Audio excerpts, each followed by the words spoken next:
At that time, the Philistines brought their military units together into one army to fight against Israel. So Achish said to David, "You know, of course, that you and your men must march out in the army with me." David replied to Achish, "Good, you will find out what your servant can do."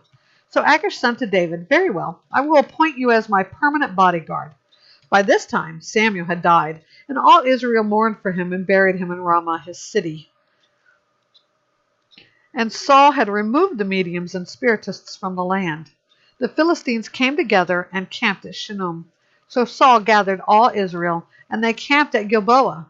When Saul saw the Philistine camp, he was afraid and trembled violently. He inquired of the Lord, but the Lord did not answer him in dreams, or by the Urim, or by the prophets. Saul then said to his servants, "Find me a woman who is a medium, so I can go and consult her." His servants replied, "There is a woman in Endor who is a medium." Saul disguised himself by putting on different clothes and set out with 2 of his men. They came to the woman at night, and Saul said, "Consult a spirit for me. Bring up for me the one I tell you." But the woman said to him, "You surely know what Saul has done, how he has killed the mediums and spiritists in the land. Why are you setting a trap for me to get killed?" Then Saul swore to her by the Lord, "As surely as the Lord lives, nothing bad will happen to you because of this." "Who is it that you want me to bring up for you?" the woman asked. "Bring up Samuel for me," he answered.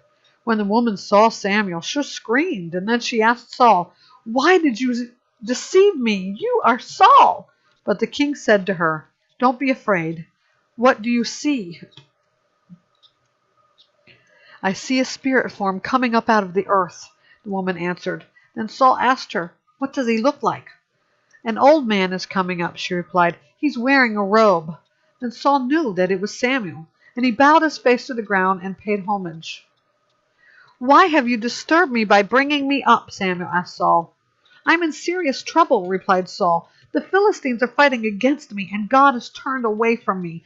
He doesn't answer me anymore, either through the prophets or in dreams. So I've called on you to tell me what I should do." Samuel answered, "Since the Lord has turned away from you and has become your enemy, why are you asking me? The Lord has done exactly what he said through me. The Lord has torn the kingship out of your hand and given it to your neighbor David. You did not obey the Lord and did not carry out his burning anger against Amalek. Therefore the Lord has done this to you today. The Lord will also hand Israel over to the Philistines along with you. Tomorrow you and your sons will be with me, and the Lord will hand Israel's army over to the Philistines." Immediately Saul fell flat on the ground.